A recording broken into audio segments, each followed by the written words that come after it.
quer dizer, podemos ter chuva um pouco abaixo da média ou um pouco acima da média. O CPTEC também está com uma previsão muito parecida, né? Você vê que não tem previsão, né? Não tem nem previsão de seca, nem de chuva abundante. Agora que a temperatura, porque a temperatura é importante, né? Às vezes a gente tem um verão, chove pouco, mas nublado, chovendo, é uma situação. Agora, um verão seco, sem nebulosidade, como foi fevereiro de 2014, que foi o pior de todos, né? Realmente, a evapotranspiração é imensa, o nível do freático desce bastante, o fluxo de base praticamente quase zero, tá? Então, vamos ver como está aqui. Observe, ó, que apesar da tendência, observe aqui uma coisa, né? Só o azul que seria levemente abaixo da média, o rosa para cima é acima da média. Observe que o planeta todo, até por decorrência do crescimento global, está apresentando sempre uma média acima, a tendência acima da média climatológica. Nós aqui, ó, vamos estar tendo uma situação razoavelmente, sem quase aquecimentos. Senão, deve ter chuvas aí. Normalmente, no verão, quando chove, a média cai, né? Porque você não tem as máximas da tarde, né? Porque chove mesmo no período da tarde, então, a tendência de menor temperatura. Aqui, ó, continuamos ainda levemente acima da média, aqui quase na média, aqui um pouquinho mais quente, tá? Ou seja, a situação nossa nesse aspecto é boa. E aqui também o CPTEC está prevendo levemente acima da média a temperatura aqui na nossa região. Esse é um bom sinal. Bom, agora eu vou passar para o Marco, depois eu sempre as perguntas no final, depois o Marco falar, porque o Marco tem uma apresentação para fazer interessante, que complementa essa que eu fiz, tá? Deixa eu só sair aqui da uma outra apresentação. Aí no final a gente atende as perguntas. Bom dia, então, a todos. Vou fazer só uma apresentação rápida de alguns mapas, né, que são de previsão gerada pelo modelo global do Centro Europeu de Previsão de Tempo. Então, é um modelo específico, né? É ao contrário um pouco do que o Jorge mostrou, quando você trabalha com diversos modelos, você pode fazer estatísticas, então modelos que prevêem mais chuva, menos chuva, e você tem estatística. Agora eu vou mostrar a visão de um modelo só, que é do Centro Europeu, que é um modelo de referência, né? E ele faz a previsão estendida para 5, 6 meses, e aqui eu vou mostrar só chuva acumulada mensal, né? Então, o que eu quero deixar assim bem claro aqui, né, para onde eu quero chegar com a apresentação, nós não vamos nos ater a números. Eu sei que todo mundo quer saber quanto vai chover em 500, 600, 200, 100 milímetros. Não é essa a intenção de mostrar, mas sim a intenção de mostrar grandes comportamentos. Então, de locais onde chove mais, onde chove menos, porque faz sentido meteorológico fazer isso. O próprio Jorge falou também, os modelos têm essas discrepâncias, então você, ainda mais uma previsão muito estendida, você não vai se ater a números, você vai se ater a padrões e a tendências. E é isso que eu quero mostrar, complementando um pouco o que ele já falou, né, que é a questão, né, dessa visão de comportamento climático, né, então comportamento da precipitação, como é esperado, e olhar um modelo especial para a gente ver como é que isso se comporta, porque essas informações que o Jorge mostrou são consensos de centros de previsão climática de longo prazo. Então, vou olhar um específico e tentar conectar com o que ele falou. Tá todo mundo, tá vendo aí, né? Tá apresentando aí? Sim, Marco. Então, tá. Então, esse mapa, essas acumulações são atualizadas todo mês. A atualização disso é no dia 5, né? Então, todo dia 5 atualiza esse cenário. Então, eu vou mostrar dados que praticamente são do mês passado, mas que, como uma tendência de longo prazo, daqui no próximo dia 5, nós vamos verificar se isso se confirma ou não.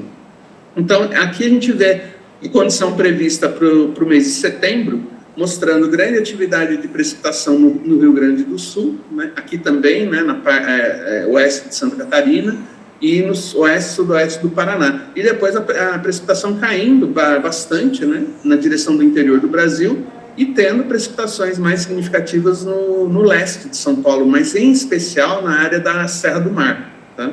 Então, novamente, aqui a gente está olhando grandes coisas, não vamos olhar pequenas bacias, não vamos olhar pluviômetros específicos, mas grandes tendências.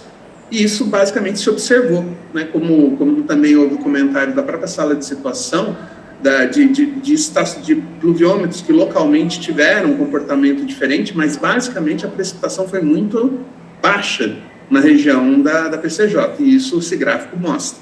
Então, já em setembro, a gente já esperava um comportamento da precipitação entre abaixo da média a muito próximo à média, mas a maioria dos pluviômetros mostrou esse comportamento. Então, para outubro, o cenário, né, que seria esse mês que nós estamos entrando, com o ponto de vista do mês passado, seria o aumento da precipitação, né, não tanto no sul do Brasil, mas na parte do oeste, sudoeste, centro do Paraná. No geral, sobe a precipitação, tá? Os limiares de precipitação sobem, mas novamente com ênfase aqui na região litorânea do estado de São Paulo. E com algum sinal aqui também na área, né, do sul de Minas, tá? Então, podemos esperar um outubro aí com precipitações, né, significativas, mas ainda naquela categoria, naquela categoria de muito isolada, na forma de tempestades, né, que muitas vezes você não satisfaz uma bacia como um todo, mas pontualmente você possa ter, né, ocorrências de precipitação. Mas é um cenário que o modelo DCMWF nos mostra. Quando nós chegamos em novembro, aí novamente a gente tem até um aumento, né, na região aqui do leste do estado de São Paulo, o sul do Rio, sul fluminense, aqui na região sul de Minas também, né? E novamente na área aqui das nascentes aí, né? Que alimentam tanto Cantareira como também alguns rios que depois se propagam aí nas áreas da PCJ.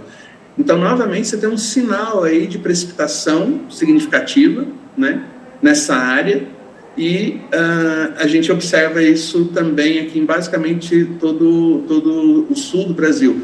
E, novamente, aqui no centro do estado de São Paulo, todas as precipitações muito mais baixas do que a área leste. Tá?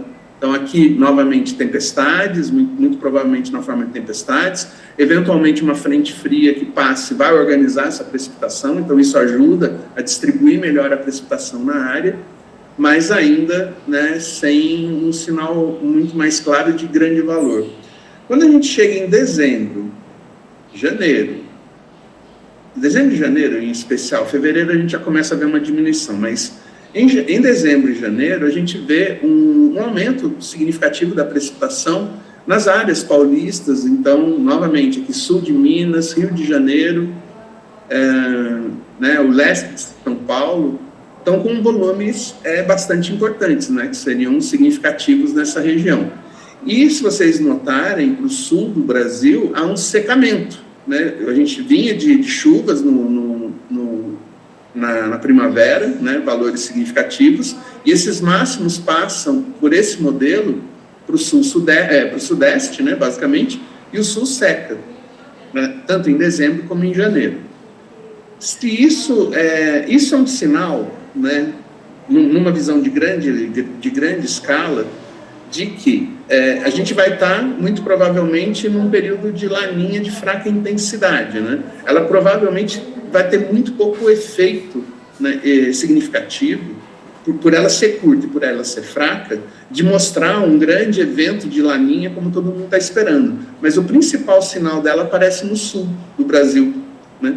Quando você concentra as precipitações no sudeste, né, isso pode ser um sinal, o sinal mais provável é de que você tenha bastante atividade convectiva e muitas vezes associada às zonas de convergência do Atlântico Sul. Eventos, né, de precipitações mais contínuas e mais espalhadas, né, por, sei lá, períodos que começam em 3, 4 dias e podem perdurar até 7, 8, 10 dias, zonas de convergência do Atlântico Sul muito estruturadas e muito bem definidas.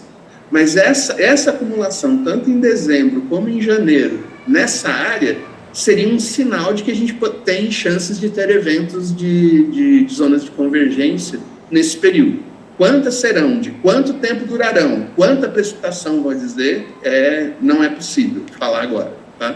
Então, isso é esse trabalho da previsão diária, esse é trabalho da previsão que a gente atualiza todo dia para mostrar essas tendências. Mas o sinal grande, né, em dezembro e janeiro, está mostrando isso, né? Aí, quando a gente começa a chegar em fevereiro e março, né, aí a precipitação cai, seria sazonal, né, principalmente em março, né, que ela cai bastante. Em fevereiro a gente ainda tem um sinal mais fraco aqui, mas novamente o litoral e área leste de São Paulo com perspectivas de precipitações significativas, o sul bem seco, né, e depois entrando em março já com praticamente seco, né. Esse sim seria um sinal de laninha para nós aqui. Então ele se estabelece no fim do ano e, vamos dizer, o efeito dele, vamos dizer, a inércia do sistema, né, climático, faz com que a gente tenha um início, talvez, de estação mais seca, mais antecipado no sul do Brasil, né? Mas, em linhas gerais, para o Sudeste, que é para a região, né, de interesse de vocês, o que esse modelo específico mostra que a gente está em um cenário provável, um verão muito próximo à média, um mínimo, né? Juntando com os mapas que o Jorge já mostrou, que não mostram um sinal claro nem de seca e nem de precipitação acima da média. Então, eu leio esse mapa junto com as informações que ele colocou, tentando ligar os dois, de um verão muito próximo à média, então, do que se espera. Então, não é muito pouco provável que seja um verão super chuvoso, mas também a probabilidade de um verão seco ou muito fora do padrão é também muito pequena. Então, o mais provável, juntando essas duas informações, é que isso o verão na área aqui de interesse produza, então, no final das contas, precipitações muito próximo à média, né? Então, lógico que a gente aí junta com o cenário que vocês têm hidrológico. Não está bom, né? Não estamos entrando pior que o ano passado. Então, agora, se esse volume, aí vai depender esse volume previsto, dependendo da distribuição, dependendo da frequência, né? Se chove mais, a temperatura média cai também. Então, você tem, às vezes, demandas diferentes, né? Em termos tanto de consumo de água como de consumo de energia. Então, é lógico que isso será acompanhado durante esse período. Mas acho que o principal assim, cenário que a gente pode trabalhar, né, é esperar, né, que o cenário mais provável seja de um verão muito próximo à média. Aí um C, né, um condicionante bem marcado. Se a gente tiver eventos de ZACAs, né, de zonas de convergência do Atlântico Sul bem estruturadas nessa região, aí sim, a gente pode esperar eventualmente precipitações acima da média, mas é o menos provável. O mais provável, com esse sinal aí que a gente mostrou nesses mapas e conectando com as previsões climáticas, que são parte disso, mas são visões diferentes, a ideia seria ter um período de verão muito próximo do normal, né, na região, e com o sul do Brasil, aí fora do escopo da PCJ, mas o sul do Brasil, com sinais mais de atenção, né? Em especial o Rio Grande do Sul e a divisa do Rio Grande do Sul com Santa Catarina, que é o que o pessoal já está acompanhando lá. Então, acho que em linhas gerais era isso que eu queria mostrar, acho que eu falei até demais, né? Mas estou à disposição aí, para algum impossível entendimento, pergunta junto com o Jorge. Ô Marco, talvez eu pudesse pedir para a Daniela, você, falar desse novo projeto que vão iniciar, ainda nem iniciou, a Sanepar, me parece, né? Não sei se você ou a Daniela poder falar. Muito rapidamente, só para saber. A Dani, está aí, Dani? Bom dia, pessoal. Fala, Dani está mais por dentro, eu só vou acompanhar. Por favor, Daniela, bom dia. Bom dia, Jorge. Esse projeto a gente comentou ontem na reunião, né? Um projeto de parceria aqui com a Sanepar, né, aqui no Paraná. Já é um projeto que existe há 5 anos, ele está entrando numa fase aí de renovação, com novos produtos. Então, o Marco também participa ativamente aí participando dessas previsões, né? Então, nós fazemos previsões hidrometeorológicas diárias e sazonais também, até 7 meses à frente.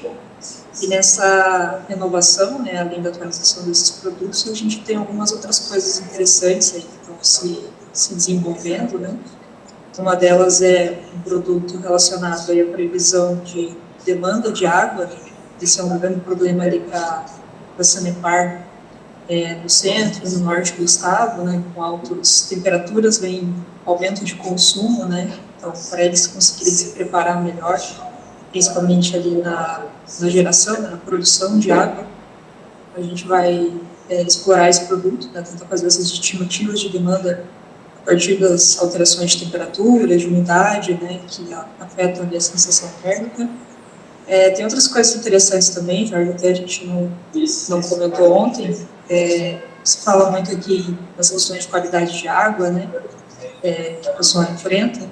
Então, outro produto também que está sendo proposto ali é a previsão de turbidez na água, né, a partir das condições de chuva. Então, a Sanepar, né, imagino que a maioria do pessoal do saneamento também tem muito problema com isso, com alta de turbidez ali chegando na estação, né, que tem uma série de implicações ali para o tratamento. Então, a gente também está explorando essa possibilidade de fazer essa previsão de aumento da turbidez a partir dos eventos de chuva.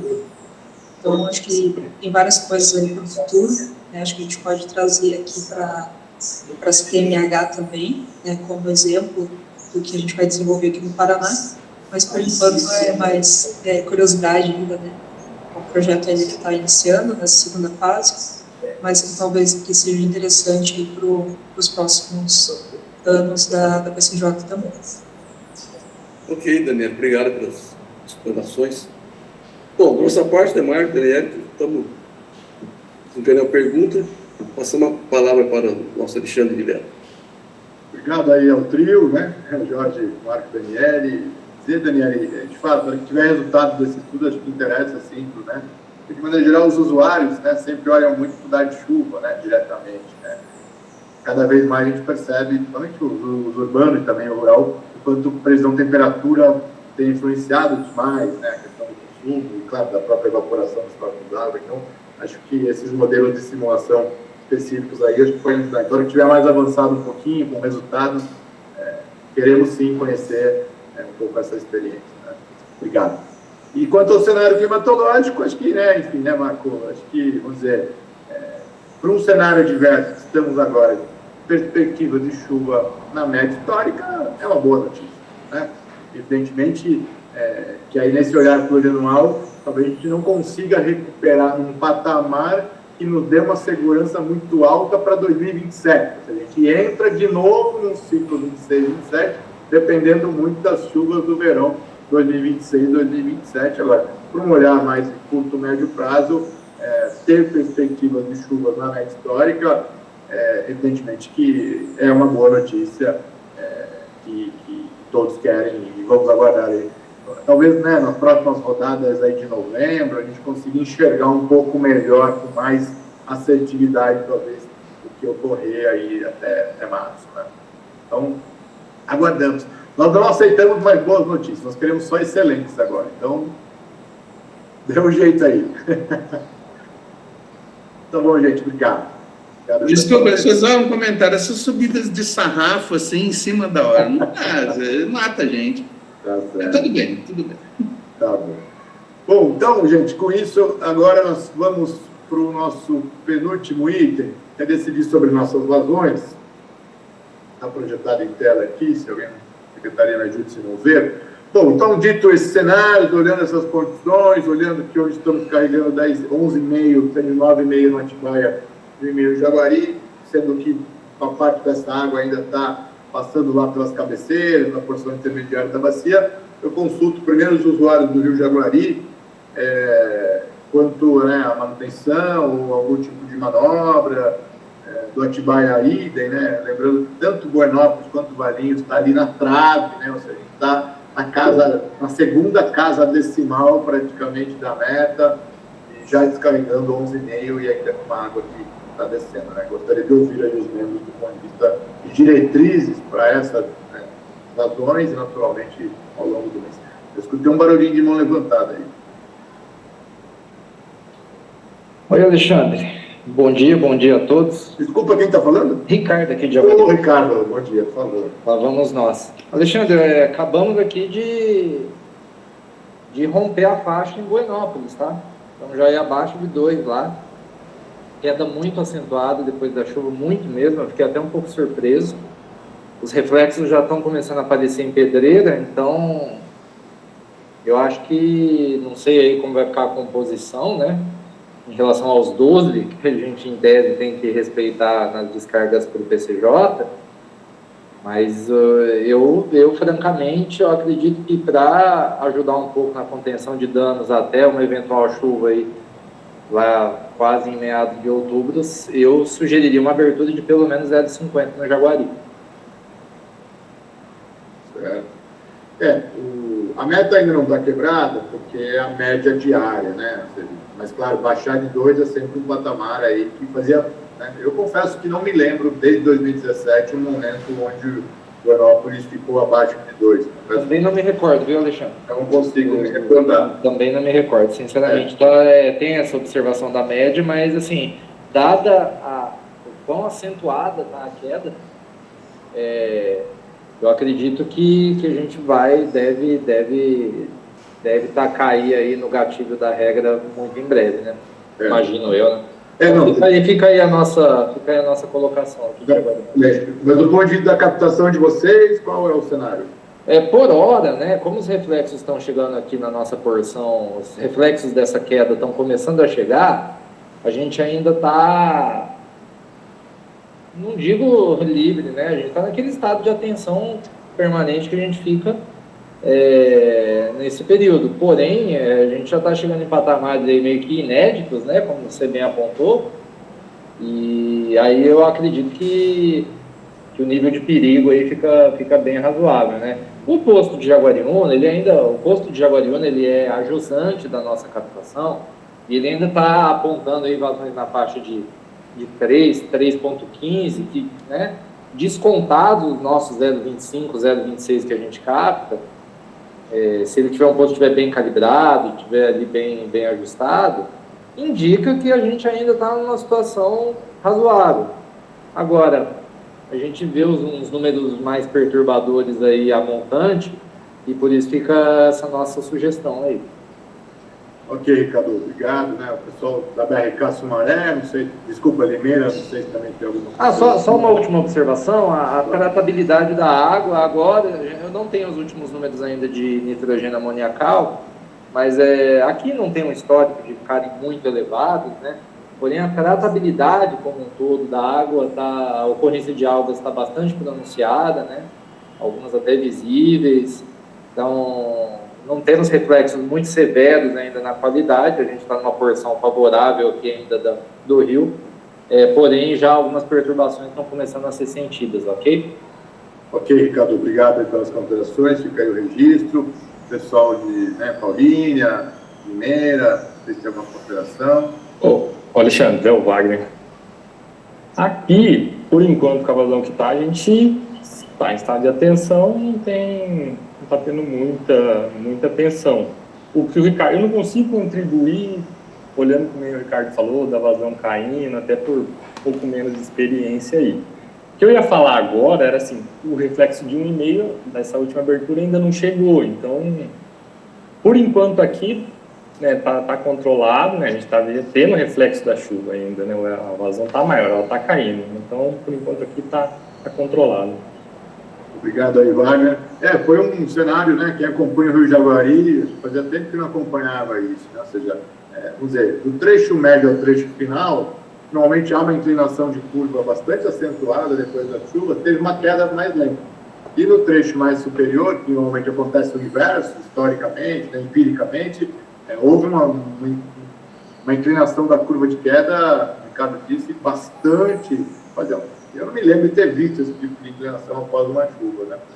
Eu não sei, Ricardo, colocando suas considerações, da BRK também, acho que talvez a gente possa esperar mais alguns poucos dias, né? Esse deve estar passando, já passou Bragança, né? A abertura foi feita, então muito em breve esse vai começar a elevar para talvez na casa dos 2,80, alguma coisa assim, Buenópolis, a nossa expectativa. Eu gosto, viu, Alexandre? Eu fico de acordo. Uma vez que nossos usuários mais ajusantes aí ainda podem absorver alguma coisa, a gente poupa um pouco mais aí, tenta, né, pode, da nossa parte aqui de questões instantâneas, né, a gente de fato ainda está operando bem, ainda não, né, então não é nada urgente, né, então se o pessoal ajusante está um pouco, ainda não está em situação muito penosa, a gente pode chegar num consenso aí de aguardar mais um pouco e depois ou adiar uma abertura maior ou fazer aberturas mais graduais, aí a gente fica à disposição para rediscutir isso ao longo dos dias. Tá bom, agradeço aí, Ricardo, as considerações. Mas, desculpa, escutei uma mãozinha, eu não vejo aqui. Desculpa. Alexandre, aqui Jundiaí está com as 4 bombas ligadas, tá? Só para informação. Jundiaí, olha, bom, então acho que Jaguari a gente consolidou o cenário dessa forma, vamos aguardar os próximos dias. Aproveitando aí a fala da Maria, já vamos lá para a bacia do Atibaia, que está com 9,5, né? O Cachoeiro, vamos dizer, esse 5,5 já está na porção intermediária, e essa nova abertura do Atibaia indo aí de 2,5 para 4, ou seja, mais 1,5, como todos sabem, o Atibaia tem um tempo de trânsito aí bastante lento, demora um pouco para saturar o solo, etc. E está descendo, né? A Atibaia já começou a reação, né? A Atibaia, muito breve, vai atingir aí Itatiba, né? Em Jundiaí, então, 4 bombas, 1,2, é isso, Maria? Isso, aproximadamente, né? Tá, nisso. Tá arredondando a conta no 1,2. E, portanto, né, veja, Jundiaí com a reversão plena, né? Ou seja, dos 9,5, 8,5, né? Ou 8,3, né? Se a gente for fazer uma matemática pura aqui, além, claro, das contribuições naturais que possam existir. Eu escutei mais um barulhinho de mão levantada. Acho que foi o da Maria, mas ela já já baixou. Bom, no Atibaia, então, Jaguari consolidamos dessa forma, no Atibaia estamos também com 9,5, para manter, né, está variando, né, ontem chegou a bater 9,80, agora acho que estava com 10,08 agora pela manhã, então veja que também cravado nos 10, assim como o Jaguari cravado no 2, na segunda casa decimal da meta, né, e também tem mais 1,5 descendo aí dessa nova abertura do Atibaia. Então, consulto também aí os usuários do Atibaia, né, Atibaia, Valinhos, Sumaré, Campinas, Itatiba, dentre outros, se há alguma ponderação ou mantemos essa mesma estratégia, assim como o Jaguari. Claro, a gente dá uma olhada hoje, mas diariamente, claro que a gente pode fazer uma nova decisão. Mãozinha, fique à vontade. não sei se o Luiz está sem microfone, Luiz Garcia Sanazzi. As vazões ainda estão estáveis, sugerimos manter as vazões descarregadas para os próximos dias e acompanhar. Ok. Obrigado aí, a time. Bom, não tendo mais considerações, então acho que mantemos aí o cenário, né, atual, como você deve estar percebendo, podendo a gente fecha, assim que pode, né, fecha o que a gente fez nas chuvas, e naturalmente necessitando a gente abre, né, o Paulo Tino sempre diz muito isso, né, nós somos operadores da regra, enquanto essa regra estiver vigente, nós vamos lutar para manter pelo menos as condições estabelecidas lá na regra, e portanto, neste momento é 11,5 que está permitindo, veja, o piso do piso da segunda casa decimal das metas mínimas, aí, seja no Jaguari, ou seja no Atibaia, e claro que depois os reflexos do Piracicaba, quando a gente pode ver, Piracicaba com 40% abaixo da T710 lá na Rua do Ponto. Mas então é isso. Então acho que decidimos dessa forma por hora. E agora caminhando aqui, né, com uma parte mais propositiva também aqui da reunião, eu gostaria de primeiro agradecer em nome do Chicão, toda a equipe do consórcio, né, que tem sido aí um parceiro de pronto da família PCJ para todas as frentes. Tem sido um parceiro na alegria e na tristeza, isso que é o mais importante, né, Chicão, do casamento. Mas o consórcio, né, que tem um trabalho grande com seus associados, mas não só com seus associados, com todos os municípios, e para fazer uma apresentação um pouco da operação estiagem, o consórcio lança, com algumas recomendações, algumas sugestões. Eu queria deixar o espaço aberto, nós temos alguns minutos para o consórcio fazer uma apresentação. Convido primeiro o Chicão, mas não sei da equipe quem que vai conduzir aí a apresentação. Olá, Alexandre, bom dia a todos novamente. Eu vou iniciar a abertura, na sequência são os colegas Flávio Stênico e Aguinaldo Brito que farão a apresentação. Alexandre, nós, como você disse, somos da família PCJ. E quando nos apresentamos para fazer a apresentação de hoje, nós ficamos preocupados. E aí solicitamos e você prontamente nos atendeu. E nós fizemos na semana passada o encontro da família PCJ, envolvendo o Denis, nosso secretário executivo, Patrícia, diretora técnica da agência, enfim, até a assessoria de comunicações da agência PCJ e a equipe do consórcio. Nós fomos fazer os combinados do que nós iríamos apresentar hoje. E aí, nessa reunião, nós resolvemos os problemas do mundo, porque nós discutimos todas as pendências e gargalos que estão acontecendo no sistema. E aí houve algo que eu acho importantíssimo ressaltar, que foi o seguinte: nós ressaltamos lá na reunião sobre a reunião que ocorreu no dia 16/9, com a participação das bacias do Alto TT, do PCJ e da Arcesp e do SP Águas. E elogiamos e enaltecemos, inclusive, a presença da Arcesp, Agência de Regulação, que ela esteve lá e ela validou que o Alto TT estava fazendo a lição de casa. Isso nos deixou com uma missão. Por que nos deixou com uma missão? Porque nós tivemos recentemente, o quê? Nós tivemos as deliberações do SP Águas. A número 10 para todo o estado de São Paulo, é a número 12 para a bacia do Piracicaba, como situação de escassez hídrica. E aí nos reportamos, o próprio Jorge Mercante, querido Jorge Mercante, lembrou na sua fala da estiagem de 2023. Em 2023, em Indaiatuba e outros municípios tiveram que usar a bacia do Rio Jundiaí como abastecimento, ou as águas do Rio Jundiaí como abastecimento. E a situação foi muito crítica. Então, eles solicitaram à família PCJ, o comitê delegou para o consórcio PCJ, criaram um grupo de intervenção naquela estiagem. Esse grupo nós convidamos a CETESB, o SP Águas, o GAEMA PCJ, os municípios envolvidos, Fiesp, Ciesp, convidamos todos. E convidamos a Ares PCJ e a Arcesp. E todos participaram. E foi um sucesso, porque nós conseguimos, as empresas fizeram retenção até de efluentes que iriam lançar, postergaram os lançamentos, e nós conseguimos abastecer os municípios terciários de 2023. E os presentes questionaram para a Arcesp e para a Ares PCJ a seguinte pergunta: como que nós poderíamos já antever, em termos orçamentários, em termos de liberações especiais, em período de estiagem? E naquela época, nós não tínhamos nenhuma deliberação do SP Águas. Então, tanto a Arcesp quanto a Ares nos responderam assim: quando nós, agência de regulação, estivermos firmando os contratos anuais com vocês, municípios, que já sabem as dificuldades que tem no período de estiagem, que chega a encarecer entre 20% e 30% o custo